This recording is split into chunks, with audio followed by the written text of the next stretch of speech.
Hello, Johnny from Eurogamer here, and this is Sekiro, Shadows Die Twice. It's out now, and being From Software's latest game, it's unsurprisingly rather challenging. To make matters more difficult, while it is a From Software game, Sekiro is very different to Dark Souls and Bloodborne.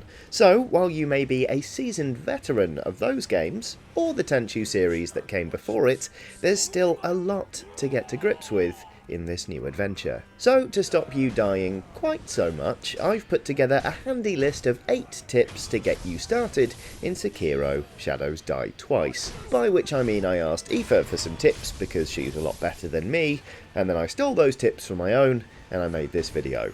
Let's crack on! The first and most important tip for Sekiro's success is to work on your timing.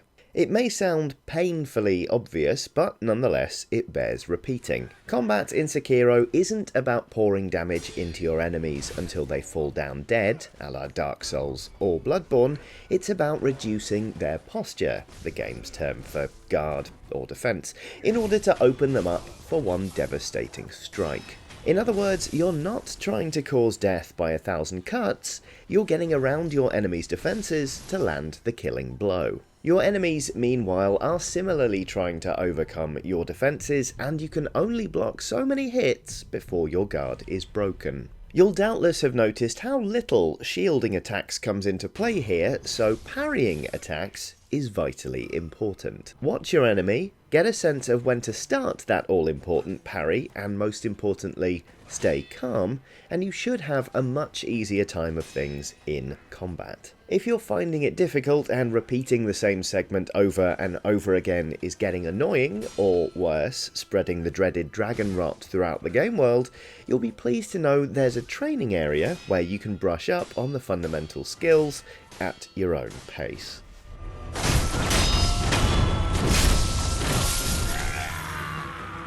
The next tip is similarly basic, but also vitally important. It's knowing when to attack. There's a delicate balance to be struck between being aggressive enough to control an encounter and letting the enemy put you on the back foot. Overreach or act too passively and you're going to get punished for it, so try and get a feel for when it's alright to open up with a series of attacks and when you need to wait for an opening. With a whole host of different enemies on offer in Sekiro, you're going to have to get used to changing your approach on the fly, but don't stress this too much. The principle is broadly applicable to pretty much every fight, so focus on watching your opponent and sensing when to go in, and you'll be able to adapt to new enemies much faster. One extra little tip while we're still on combat basics, and that's not to forget about thrust attacks. While it does take a little longer to pull off, holding R1 will make you do a thrust attack that can break through an enemy's guard. Time it right and you'll find a swift and satisfying route to a killing blow. From the 3 tips we've covered so far, you'll almost certainly have got a feel for how drastically different Sekiro's combat is to that of the Soulsborne series, but Sekiro's departures from the norm don't end there by any means. As well as forgetting everything you thought you knew about combat for Shadows Die Twice, you're going to need to learn how to navigate the world again. See, one of the best things about Dark Souls and Bloodborne is how beautifully the game's environments stack up on one another. The geography of these game worlds is a maze of interlocking and overlapping routes, meaning you can often see upcoming areas in the game long before you've progressed enough to actually reach them. And while it was brilliant to know that if you could see a place, then you could probably go there, the way you actually navigated these worlds was still fairly straightforward. 2 feet planted firmly on the floor, walking or running or rolling toward the next challenge. To play Sekiro in the same way, only seeing a horizontal plane, would be a mistake. You've got a grappling hook built into your prosthetic arm for a reason, and you should be making use of it on the regular.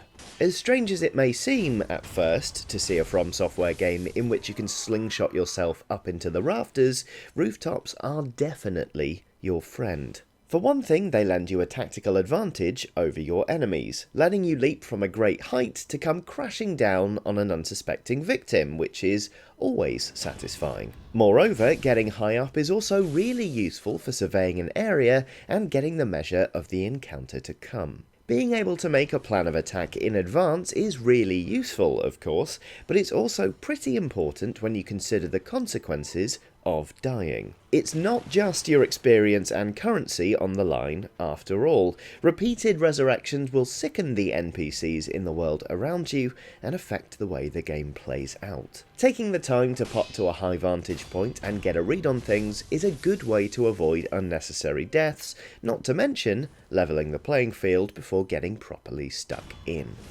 Another great way to prepare for future hardships, or get the lay of the land around you, is by being stealthy. In Dark Souls, stealth basically amounted to softly padding up to an enemy from behind and delivering a sneak attack, and this is another area in which Sekiro differs significantly from its predecessors. There's long grass to skulk about in, you have lines of sight to consider, and enemies have indicators to show when you're in danger of being spotted. While it may take a bit of getting used to, traversing the world without being seen can be extremely useful, letting you kill your enemies outright, work out how best to approach a tricky section, or, more interestingly, gather intel from those around you. At various points in the game, you'll be given the opportunity to eavesdrop, using those finely honed shinobi ears to your advantage. Honestly, you should do this whenever you get the opportunity. For one thing, eavesdropping can give you hints on boss weaknesses, which can be vitally important, literally making the difference between success and failure.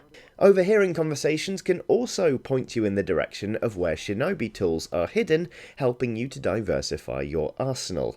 And it also helps fill you in on bits of story you might otherwise miss. Where the Soulsborne games tell their stories in things like item descriptions, the story in Sekiro is much more overt, although there are still little bits tucked away in unlikely corners for those curious enough to go find them. Make use of your stealth abilities to eavesdrop whenever you can, and you'll not only be better prepared for the fight ahead, you'll also have a richer experience. That said, there are other ways to prepare for a fight in Sekiro. Items can also help immensely. Indeed, our next tip for new Sekiro players is not to be shy about using items. Shout out to Eurogamer Guide's contributor Siam for this particular tip. One of the things that makes Sekiro different to Dark Souls or Bloodborne is that items are now considerably more potent. Over the course of the game, you'll frequently come across specific items or candles that will improve certain attributes, whether that's increasing your offensive potential or making your footsteps quieter. The impact of these items is pretty big, often making the difference between life or death, so you should get into the habit of using them. In short, Sekiro's items are there to be used, not stockpiled, so if you can go into a fight with a few buffs, you should. Talking of getting into a fight, there are just 2 tips left to go in our little Sekiro primer, and they're both to do with sword fighting, specifically dealing with enemy attacks. The first of these tips is to unlock the Mccleary counter as a skill as soon as possible. There are a bunch of different skills to unlock in Sekiro, and which ones you prioritise will naturally be determined by your favoured playstyle. No matter how you like to play, mind you, the Mccleary counter is pretty much invaluable. Once this skill is unlocked, you press circle just as an enemy is about to do a thrust attack and, assuming you've timed it right, you'll stomp on their weapon, opening them up to a huge amount of posture damage and, if their posture has already been weakened, potentially a death blow. The Mccleary counter is one of the first available skills tucked away in the Shinobi martial arts skill tree, so unlock it as early as possible and you won't regret it. Next, while we're talking about thrust attacks, our final tip is to learn to spot the difference between a thrust and a sweeping attack, because each attack type requires a different defense. Thrust attacks, for example, require you to deflect in order to avoid taking any harm, whereas a sweeping attack requires a jump or a dodge. Jumping is the riskier option when faced with a sweeping attack, but is definitely preferable as, assuming you've timed it right, you can then pounce on your enemy's head and reduce their posture by a decent chunk. And there you have it, 8 tips to help you get started in Sekiro Shadows Die Twice. May they serve you well on your journey. If you're playing Sekiro yourself, let us know what you think of it in the comments, and please share any tips you might have to help your fellow shinobi. Hopefully you found this video interesting. If you did, there are plenty more from Eurogamer for you to watch. Some of them should be on screen now, so do give one of those a click. Like, subscribe, and ring the bell icon so you don't miss anything more from Eurogamer, but most importantly, thank you very much for watching, and have a lovely day.